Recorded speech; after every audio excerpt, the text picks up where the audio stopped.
নমস্কার শ্রোতা বন্ধুরা, আমি senior consultant orthopaedic surgeon doctor Nirmal দেব।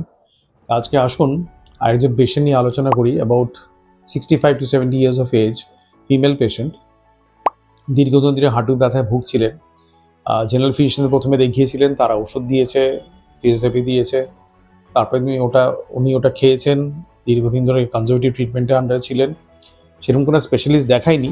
তারপরে আমার জেনারেল ফিজিশিয়ান খুব ক্লোজ আমার, তো আমারই কলেজের জুনিয়র স্টুডেন্ট, তো সে আমাকে পাঠালো পেশেন্টটাকে। আমি দেখলাম যে নিটা সত্যি ড্যামেজ হয়ে গেছে এবং এখানে কনজারভেটিভ ট্রিটমেন্ট কিছু করা যাবে না। অনেক সময় লোকের ধারণা থাকে যে একটা জেলি ইঞ্জেকশন যদি ড্যামেজ নিতে দেওয়া হয় তাহলে হয়তো লঞ্জিভিটি বাড়ে।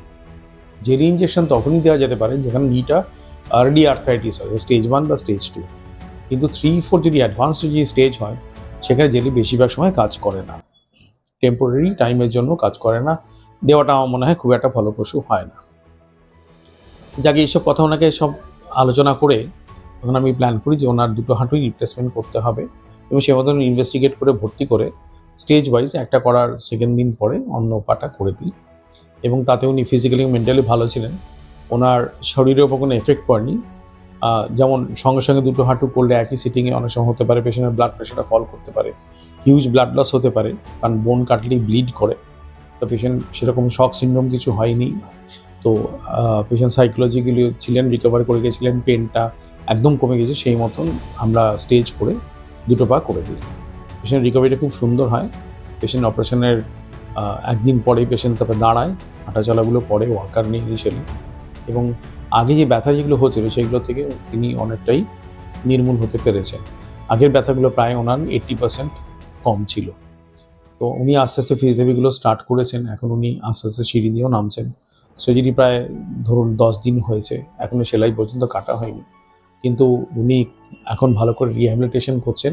এবং আগে যে অসুবিধা যেগুলো হচ্ছিল, ব্যথা, যার জন্য উনি হাঁটা চলা সব কিছু বিঘ্নিত হয়েছিল, প্রত্যেকটা জিনিসের থেকে তিনি অতিক্রম করে এসে এখন পেইন ফ্রি লাইফ মোটামুটি লিড করছেন। আমার নাম মিনা মিত্র, আমি পিকনিক গার্ডেনে থাকি।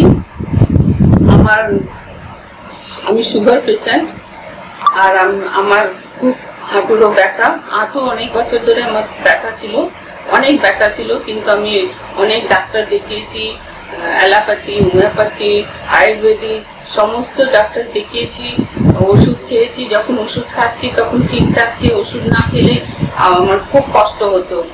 তারপরে আমি একজনের কাছ থেকে আমি সন্ধান পেলাম যে নির্মলা দেব ডক্টরের কাছে আমি গেলাম, ওনার নাম করেছে, আমি গেছি, আমরা গিয়ে ওখানে কথা বলেছি। তো উনি বললেন যে আপনার পা অপারেশন করতে হবে। তো আমি একটু ওনার কথা শুনেছি, আমরা আবার ঘরে এসে আমরা আলোচনা করলাম, তারপরে আমরা রেডি হয়েছি অপারেশন করতে। তো অপারেশন যখন করতে গেছি, আমার দুটো পায়ে অপারেশন হয়েছে, দুটো পা অপারেশন হয়েছে। তারপরে আমি সেলাইটাও ভালোভাবে শুকিয়ে গেছে, খুব ভালোভাবে অপারেশন হয়েছে, খুবই ভালোভাবে, এবং অপারেশনও ভালো হয়েছে। আমার সেলাইটাও ভালো শুকিয়ে গেছে, একদম ভালো আছে। তারপরে আবার ফিজিওথেরাপি দিদি আসেন, উনি আমাকে ফিজিওথেরাপি করতেন করে, আর আজ আমি অনেকই ভালো আছি। আর আমি এখন হাঁটা চলা করছি, সিঁড়িতে নামছি, 3তলা থেকে নিচে নামি রাস্তায় হাঁটি, 15 থেকে 20 মিনিট পর্যন্ত হাঁটা চলা করি, আবার আসি, এইভাবে আমি রোজই করি। তো আমি এখন ভালো আছি, ঘরের কাজও করি, রান্না বান্না করি, টুকটাক কাজও করি, সবই করি, অনেকই ভালো আছে। এবং আমাদের ডক্টর সত্যি উনি অনেকই ভালো, ওনার ব্যবহার ভালো, ওনার কথাবার্তা ভালো, ওনার কথাতেই আমরা রোগী অর্ধেক সুস্থ হয়ে যায়। আজকে এই মেসেজটা এর উদ্দেশ্য এটাই হলো, এই যেমন যারা পেশেন্ট আছে এরকম নি ড্যামেজ হয়ে আছে এবং কনজারভেটিভ ট্রিটমেন্ট করাচ্ছে, মানে যেমন পেন কিলার খাচ্ছে এবং হচ্ছে যে অন্য কোনো ফিজিওথেরাপি এক্সারসাইজ প্রোগ্রাম দীর্ঘদিন ধরে করে আসে, এবং দেখা যাচ্ছে এটা করেও কোনো লাভ হচ্ছে না, আমার মনে হয় এটা কারেক্ট স্টেজ যেখানে আমার মনে হয় নি রিপ্লেসমেন্টটা খুব কার্যকরী হতে পারে। কারণ আমাদের অ্যাডভান্স জিনিস দিয়ে আমরা যখন করি তখন লঞ্জিভিটিটা খুব সুন্দর। আমরা টার্গেট রাখি 15 থেকে 20 বছর অ্যাটলিস্ট যেন যায়, অ্যাডভান্স জিনিস দিয়ে, ভালো জিনিস দিয়ে, কোয়ালিটি কম্প্রোমাইজ না করে। তো সেটা যদি টার্গেট যদি রেখে থাকি তাহলে আমরা 60 ইয়ার্সের পরে যদি আমরা করে দিই, পেশেন্ট নিলে 80 ইয়ার্স অবধি এই লঞ্জিভিটি লাস্টিং করবে, এই প্রসেসটা লাস্ট করবে, পেশেন্টের রেজাল্টও খুব সুন্দর পাবে। তো তো আপনাদের কাছে এই মেসেজ হলো যে যারা এরকম আছেন, যারা ভুগছেন হাঁটু ব্যথায়, ভয় পাচ্ছেন, তারা আমার পেশেন্টের মেসেজটা শুনবেন এবং আমাদের হেল্পলাইন নাম্বারসগুলো এখানে দেওয়া থাকবে আপনাদের সাহায্যের জন্য। আপনার প্রশ্ন করবেন, যদি কোনো সেরকম অসুবিধা থাকে তা আমরা 100% আপনাকে হেল্প করব এবং আপনাদের গাইড করার চেষ্টা করছি। মোস্ট ইম্পর্টেন্ট হচ্ছে গাইড করা, যে আপনার কী করলে ভালো হয়। আর্লি স্টেজের ট্রিটমেন্টটা একরকম, অ্যাডভান্স স্টেজের ট্রিটমেন্টটা অন্যরকম। তো আমরা মেন আপনাকে গাইডেন্সটাকে দেবো।